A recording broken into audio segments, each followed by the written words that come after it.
Hey everybody, Jeffrey Powers here from Geekazine, and today we've got another Wirecast tutorial. I'm going to show you how to take your Wirecast and use other hardware to make it easy to switch multiple cameras. And we're going to go from this camera to, of course, this camera through this button right here. In the tutorial, we're going to call, basically, BlackMagic ATEM Wirecast tutorial. Now, first of all, you can find me over at Geekazine, Jeffrey Powers Geekazine, Think Magazine, Put in a Geek, all that other good stuff. What I am doing is I am using hardware outside of Wirecast to distribute the process a little bit better. And what I'm using is what's called the ATEM Production 4K. It's a Production Studio 4K. From BlackMagic. What this is a box, and I'll show you this box right here. Boom, there we go. This is a box. As you can see, it's a multi-box system. It's meant for production studios to put into their systems so individual people can control certain things. What we have is the Production Studio 4K. There's also the ATEM 1ME Production Studio 4K and the ATEM 2ME Production Studio 4K. Each of them do a little bit more on the first one. What I have here is one that basically is mostly meant for switching sources from camera 1 to camera 2 to camera 3 to camera 4. Not much else. It does have a little bit of extra functionality to it, but if you want things like chroma key from it and all that other stuff, that is where the 1ME would come in. That is where the 2ME would come in, and they have their own functionality. But let's look at what we've got here for this box, because I use this only for switching from camera 1 to camera 2 to camera 3. That's all I need it for. Wirecast can do the rest. I mean, as you can see, I can put in my lower thirds and I can put in my stuff like this. And of course, if you want to get yourself Wirecast, here's a lower third that comes straight from Wirecast. Get Wirecast by going over to j.mp/Wirecast6. That is an affiliate code. And of course, that helps me continue with these tutorials and show you how to do stuff. We'll leave that up for a couple seconds here as I switch over to the other page here. So basically, this is the ATEM Production Studio 4K. As you can see, it's got a front face and the back face. There's a bunch of buttons and a small little LCD on the front face. And then, of course, the back face where all the connections come into play. Let's show you some of these connections. First of all, you have 4 HDMI connections. You have 4 what are called SDI connections, and I'll talk about that in a couple minutes here. You have a video in that's HDMI. You have video outs that are HDMI. You have video in that's SDI and video outs that are SDI. You also have audio channels in and out as well, and what's called the multi-monitor mode. So you can actually hook up one monitor to see all the scenes that you have set up. So if you have 8 cameras hooked up to this device, you can actually see on a screen, you'll see all 8 cameras with numbered 1, 2, 3, 4, 5, 6, 7, 8. And then, of course, a control area, which is either hardware controlled or software controlled. Hardware control costs money. Software control comes with the system. Now, this box right here, there's also a fourth one. It's called the TV Studio. That's the cheapest one. This one was this next step up. It's about $1,600. The first one's about $9,000 to $1,000, and then you go up to $2,000 to $3,000 for more functionality, of course. So, but basically, like I said, I only needed cameras in, and I wanted 3 cameras in, and then the ability to take my laptop and push it in through one of the ports there. So this is how it all works. So basically, we're seeing camera 1, my main camera, where, when I address you for any video, you see it this way. But I can switch it over by using the software switcher or the hardware switcher if you get that. With this, I'll go back here for a second. With this, you'll also notice that it takes not only an Ethernet jack, but also it takes a USB connection. You've got to have the USB connection and the Ethernet connection to run the software switching board, because what it does is it connects up via your network, and then you, of course, the USB does the manual control. It's a 2-cable system. Yeah, it is what it is.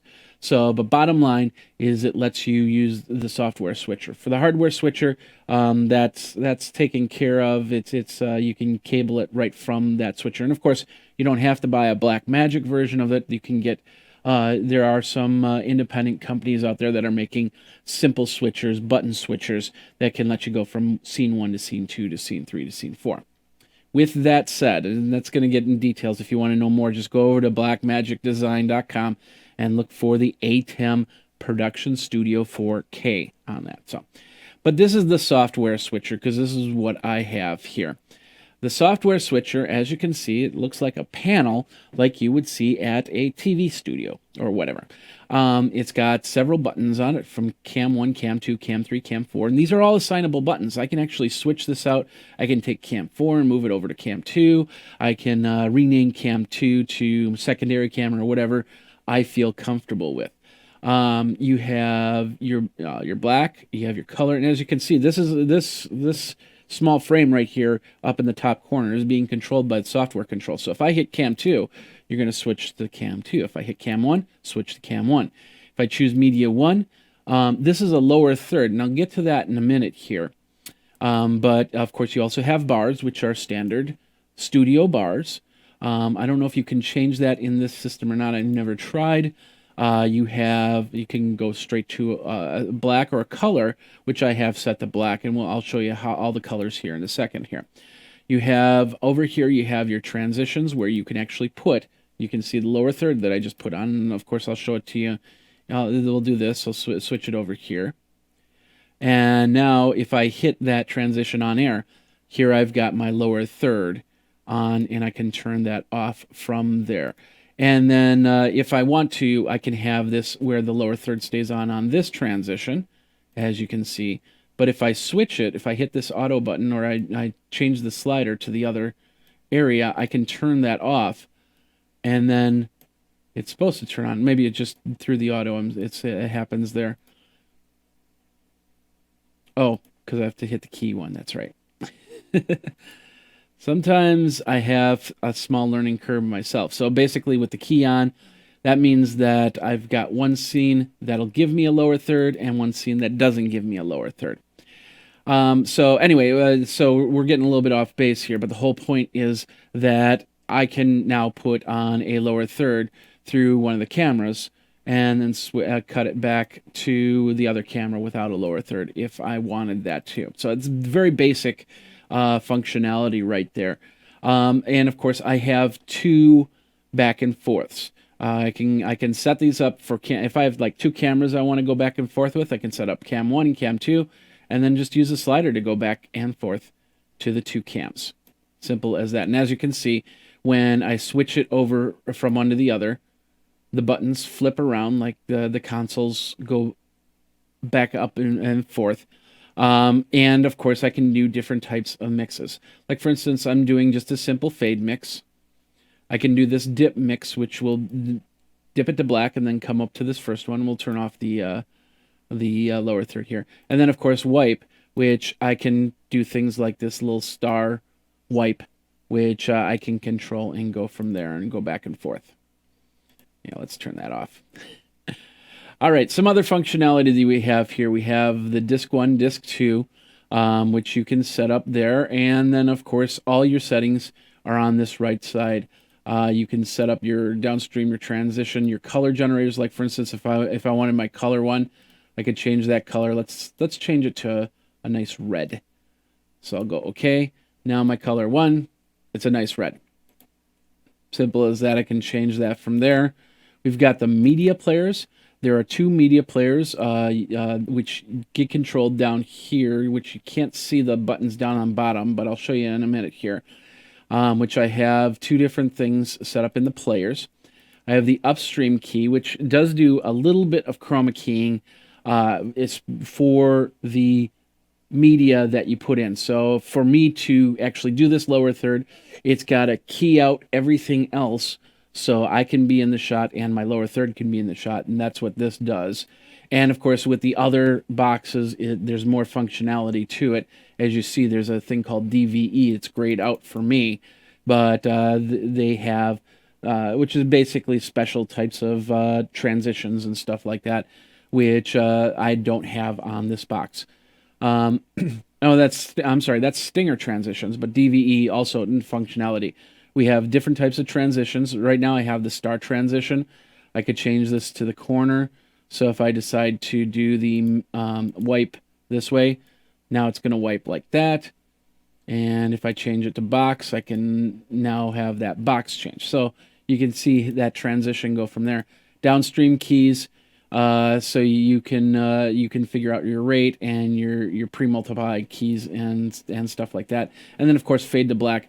Everything's set at 1 second. You can actually change that to 1/10 of a second or whatever.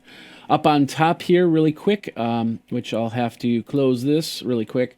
Up on top, you can save your patterns. Once you've put something together, you want to save it, because once you close this out, you come back in. It's not going to come straight to where you were last time. It does have the autosave once you have saved your file, which is an XML file. You have macros, which you can create macros to do different things, and I don't have any macros set up just yet. But I could actually record a macro where I'm flipping through different scenarios and go from there. Then you have the auxiliary 1. Now, you won't see much on this. You actually have to look at the box to see this, but I can flip between camera 1, camera 2, camera 3, camera 4. That's what the button system is on the front of this box. Is it allows you to, that little LCD screen, it allows you to see your cameras without interrupting the main production here, which for a lot of broadcasters, that's really helpful. So you can see if camera 3 is on the fritz, for example, or if camera 3 is not ready, if you've got a camera guy that's still moving things around, you can see that. And if you don't have the multi-monitor set up, you can see that before you switch to camera 3. Excuse me. All right. On the bottom here, which unfortunately can't see, there's the different buttons. You got a settings button, which lets you set your video standard. Now, one thing that you got to keep in mind is your cameras have to do the same video standard. It's not like you can put in a camera that does 1080p and a camera that does 720p and a camera that does 480i. They've got to be able to hit the same standard. So if you can make that, if you can do that across the board, great. If not, you have to get converters and other devices we'll talk about in a second. But you can also set your video standard to multiple videos up to 4K, of course. So we have this set at 1080i, 59.94, which is what I run my cameras at mostly. Your audio, programmed audio, monitor audio, and then of course camera. If you want auxiliary camera for control, you set that and go from there. Multi-view, you can see, you can set up your multi-view. That's that other monitor where you can see all the shots. And then of course input labels. As you can see, I can change all those labels, those buttons, and where they go, and go from there. Now on the bottom we have a button right just below here. It says switcher, media, audio, camera, and I'll show you all 4 of these. This is the switcher, basically. We'll go over to media. This is where you can put in all your media clips. And when you put in media clips, you can then go back to your switcher, you go to your media players, and you can change your media. As you see, I have the South by Southwest lower third, which I usually use for South by Southwest, because it was easier to set up and go from there. But yeah, I can set up a whole bunch of media and then go into the switcher, and I can actually change this out. So if the lower third changes, like for instance, so I'm interviewing somebody and another person comes on there, I can change the lower third with the other person's name on it, and then do the switch from there. So I can put all my media in here, and of course it sees all my files on the computer. The media comes from the computer. So if you switch from one computer to another, like I normally do, you want to make sure that you have that same media. So usually something like a Dropbox, where it syncs everything together, is perfect for this situation, but you might have to retell it where those media files are if you're switching from one computer to the other. Next one is the audio. Now, I'm not using the audio from the BlackMagic ATEM, but as you can see, all 3 cameras have an audio signal as it's flipping back and forth. I can hook those up. I can mute those and not, like for instance, I can bring these down to nothing, and they won't get into the recording. Then I can put in an auxiliary. I could have put in the auxiliary audio into here and then back up. or I could use one of the 3 cameras. So if you had like wireless mics, you could set them up on each camera and then control the audio that way. And then of course I can monitor it, or I can set it up into the system to go from there. And then finally we have camera. Now this is basically a dead functionality to me because I use non-SDI cameras. An SDI camera is, I'll show that once again. I'll show that in a second. But the bottom line is that if you have like a BlackMagic camera with an SDI connection, you can then take this and use it to adjust the color, adjust the zoom in, zoom out, to make it adjust the camera, so you don't have to sit there and adjust it from the camera source. So you can have pretty much an automated camera going from that camera. And of course you can do up to 8 cameras here. I think it's you just go over to the camera, it'll flip over, there's camera 8. And if you had, this is a standard 10's non-HD screen, so I have to flip this way by hitting the buttons, but you can actually get a monitor that could actually show all 8 cameras if you use this functionality. A lot to come in for a piece of hardware that then comes into Wirecast. But the bottom line is it can control up to 8 video sources. And these video sources, like I said, could be cameras. You could do computer screens. In fact, you get like a splitter, an HDMI splitter, and then you run it in there. And then, of course, 4 HDMI cameras, 4 SDI cameras. Now, I've been promising this, and I'll tell you here really quick. This is an SDI source right here. And I'll zoom in on this really quick.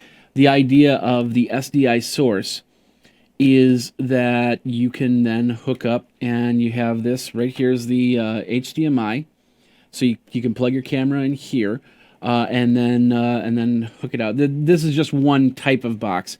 There's several different companies that come out with different SDI boxes, and of course you'll see these SDI slots. If you have an SDI camera, you don't need this converter box, but it lets me convert HDMI signal into SDI. And the reason why I have this box is because when I do my we'll zoom out here really quick.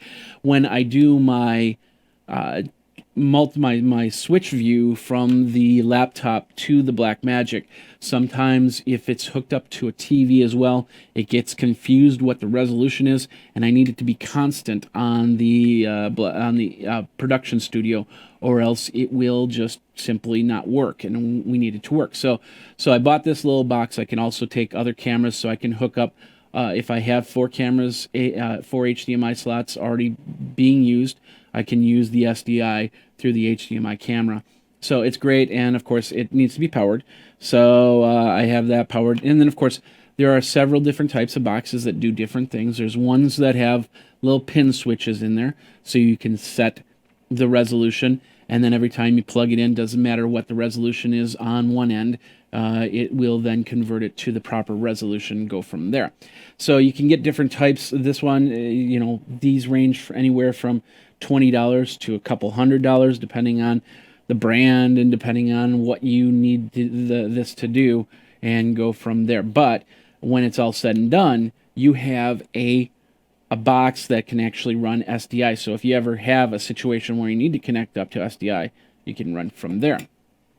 We're running a little bit long on here, but there's a lot of functionality that we need to talk about. How this hooks up into Wirecast, it's not that difficult. It's just basically it's basically hooking up into my computer. And actually I use another intensity for the Mac. I use this is the BlackMagic Intensity Pro. They don't make this anymore. It's now the Intensity Shuttle Intensity. They have one that has a FireWire, and they have one that has a USB 3.0. Depending on whether you're using PC or Mac, that's the way you need to figure that out. And of course, you'll either need a Thunderbolt, or you'll need a USB 3.0. So if your computer doesn't have 3.0, 2.0 does not work for those things. It causes too many problems because it's trying to push a lot of data through. So basically, it goes out SDI, or it goes out via HDMI into my BlackMagic card, into the computer, just like I would single camera. So I just basically unplug one and then plug it into the other and go from there. And then I can do a multiple switch. But when it's all said and done, I can sit here and I can switch cameras. And as you can see, the color base on this camera, not as great because this is an older camera. Different brand than the first one that I have. And I really didn't have time to set up and fine tune it too much. But it gives a different feel and look, which is pretty cool. Plus, you know, at a different angle, I can look closer and talk to the audience a little bit better with this side camera. Or I can have this camera pointed at the table as I'm reviewing something, talking about something. I could have pointed it straight to the Production Studio 4K to show you what that was doing. Lots of different things. Some other things you need to be concerned about, like I said, you have the thing where every camera needs to be the exact same resolution. GoPros become a problem, which is another reason why I got this little box. GoPros work at 1080p, not 1080i, and none of my cameras do 1080p.